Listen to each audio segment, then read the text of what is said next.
സംസ്ഥാന സ്കൂൾ കലോത്സവത്തിന്റെ വാർത്തകളിലേക്കാണ് ഇനി നമ്മൾ പോകുന്നത്. യെസ്, അപ്പോൾ പന്തലൊരുക്കുന്ന ചടങ്ങുകളിലേക്കൊക്കെ കടക്കുകയാണ്. പതിവ് ചടങ്ങുകളിലേക്കൊക്കെയാണ് കടക്കുന്നത്. പന്തലുകൾ ഒരുക്കുന്നത് ഒരു അച്ഛനും മകളുമാണ്.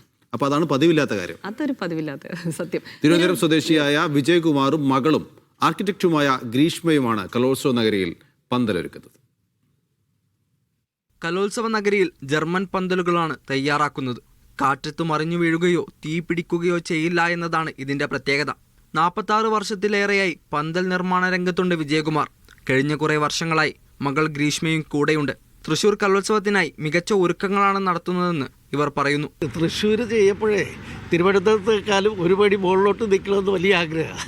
ഇവിടെ എല്ലാം ജർമ്മൻ എന്ന് പറഞ്ഞാൽ ചൂടധികം ഉണ്ടാവില്ല, മഴ വന്നാൽ പേടിക്കണ്ട, പിന്നെ കാറ്റടിച്ചാൽ ഇത് അതെല്ലാം സർട്ടിഫിക്കറ്റുള്ള പന്തലാണ്. ഈ തീ പിടിച്ചാൽ കാത്തുമില്ല.